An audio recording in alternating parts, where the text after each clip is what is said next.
Performance Podcast.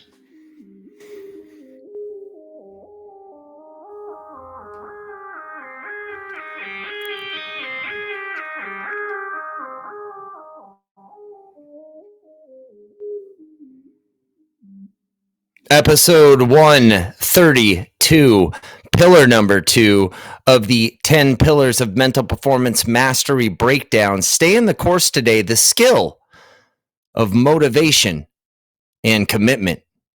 Welcome back to the Mindbender Mental Performance Podcast, the only podcast that former Dominican baseball great and Licey Dominican League MVP, the great El Capitan Americano, says makes players fuerza en la cabeza. El lugar es aquí, el momento es ahora. Wherever you are, the place is here. The time is now. We're taking it from the clouds to the dirt, one episode at a time, showing up, being present, knocking down mental and oftentimes emotional barriers that get in the way of consistent and confident performance in life and on the diamond. Today, we're diving into pillar 2, motivation and commitment. So the truth is this: everybody wants to be a bodybuilder, but nobody wants to lift those heavy ass weights. Everybody wants the big wins, the titles, the breakthrough performances, but not everybody's got the grit, the self-discipline to keep charging, to keep pushing, even when the going gets tough. Are they tough enough to go, tough times don't last, tough people do? That's where the motivation and commitment comes in. These aren't just feelings you wait around for.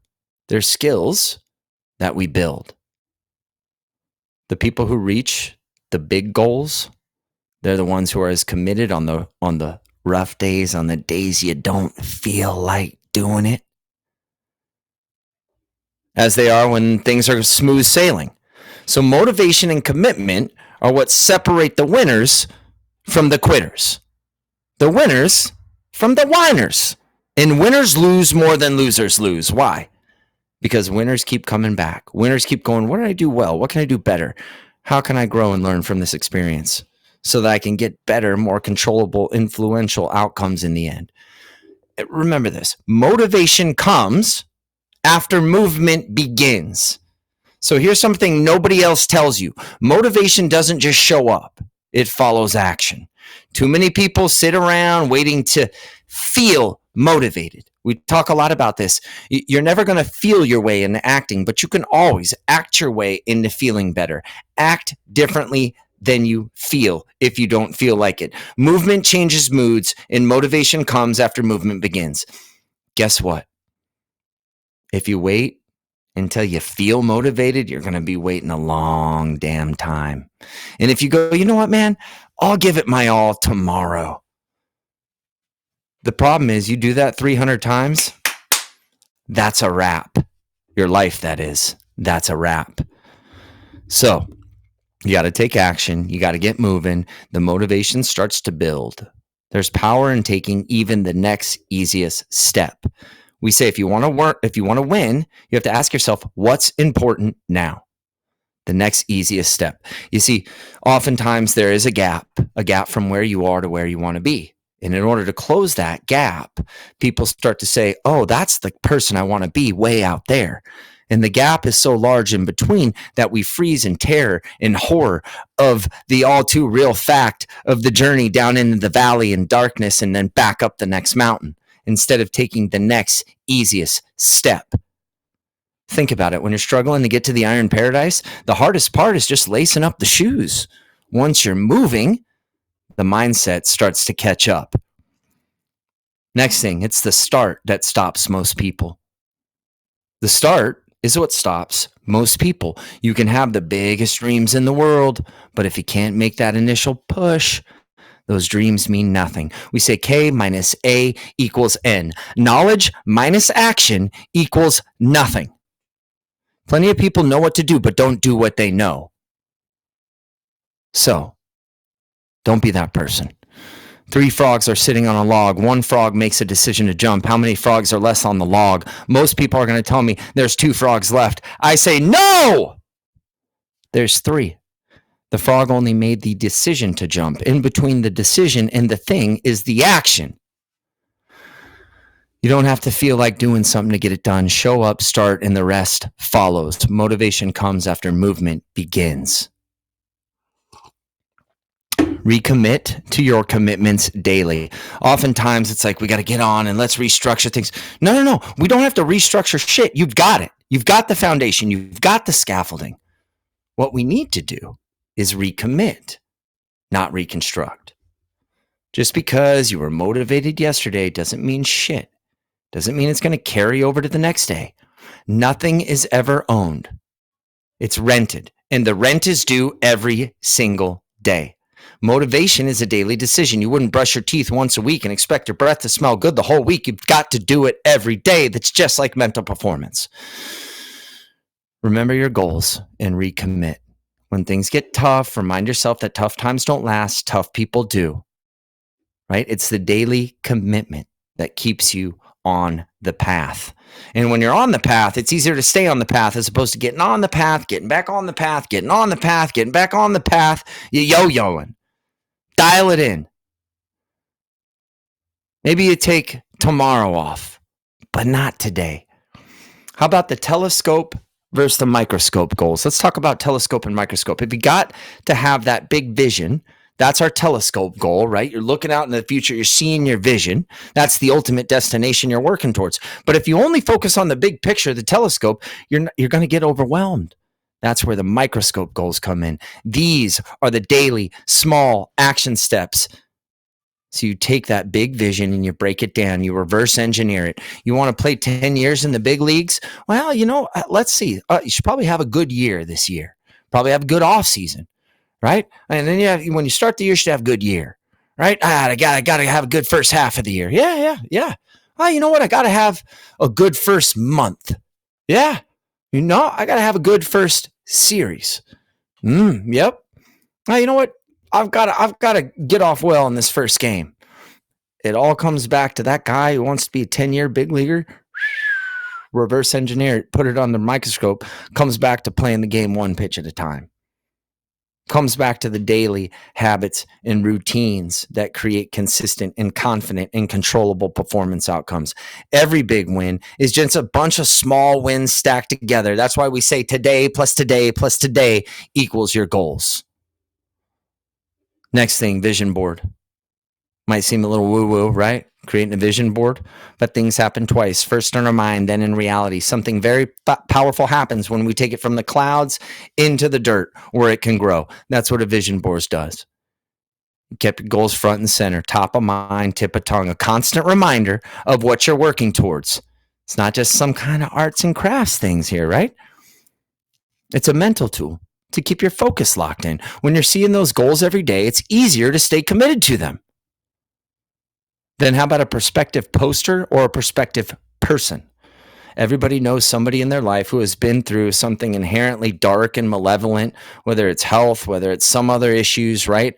Keep that perspective of that person in your mind. Keep that perspective poster in your room, right? That way, when you are spiraling, when you're going into the abyss, not breathing big, having slumped over, not controlling what you can control, not deciding to choose confidence, now you go to that perspective person or that perspective poster.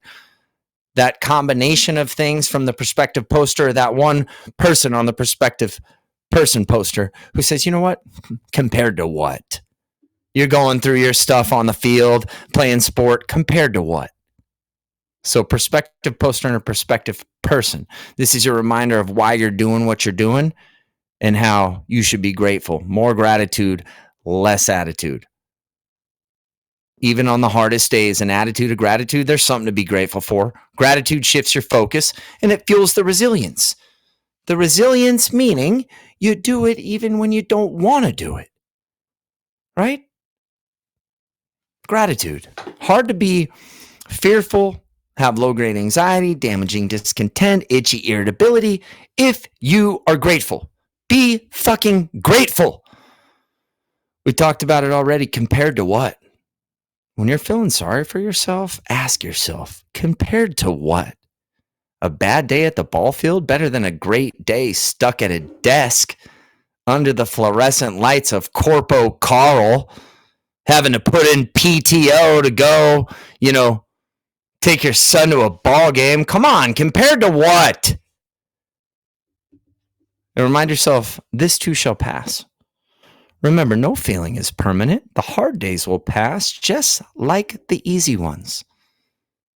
Not every day is going to be great, but it don't have to be terrible. We can have a good, shitty day. How about hope? Hold on, possibilities exist.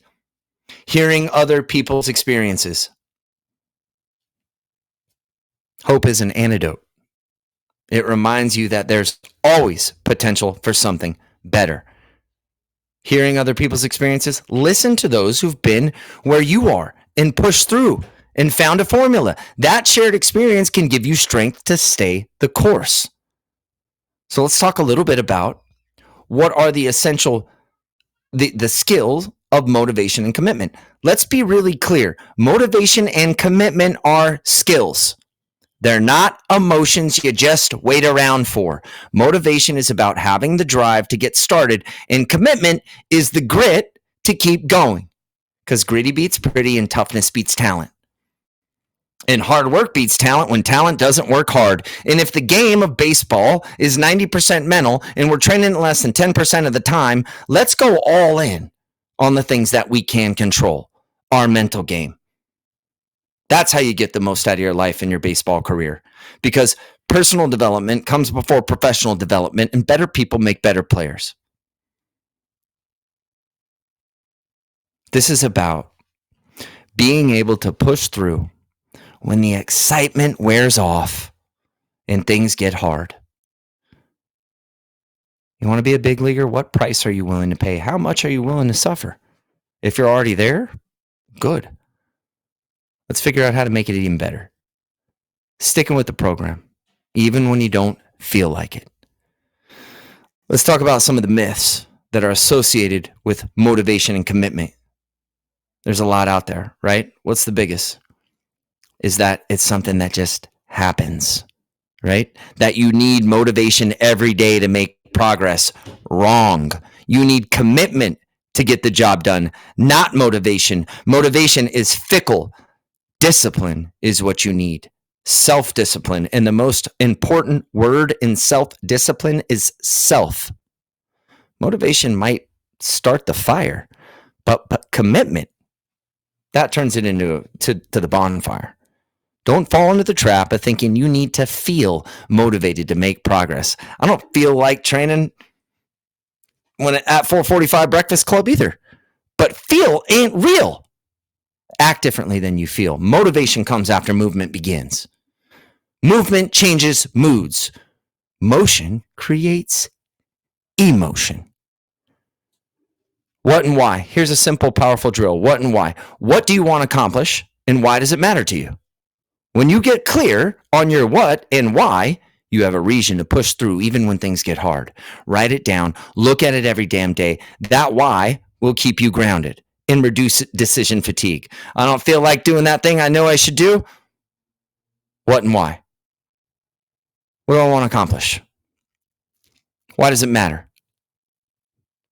Who do I let down if I don't attack? Everybody says this, nobody does it. Goal setting. The next drill is about goal setting. Set smart goals, right? Specific, measurable, attainable, realistic, timely. Break it down into daily, bite-sized microscope goals. Start with the big telescope goal. Break it down. How do you eat the elephant one bite at a time? Setting goals isn't just about knowing where you're going. It's about knowing what steps you need to take every day to get there. Focus on the process, and the results will take care of themselves. The results will take care of themselves. That's a quick breakdown on pillar 2, motivation and commitment. Remember, these things aren't just feelings that just come to you. They're skills you can develop. When adversity comes, are you going to make it your advantage? And it will come. Your commitment will keep you pushing forward, even when things get tough and you don't feel like it. In the next episode, I believe that'd be episode 133, we're going to be moving on to pillar 3, focus and awareness. So motivation and commitment keep you moving, but focus and awareness, that's what keeps it sharp. That's what keeps it sharp. That's the difference between just grinding and grinding with precision, between the difference between going through the motions and growing through the motions.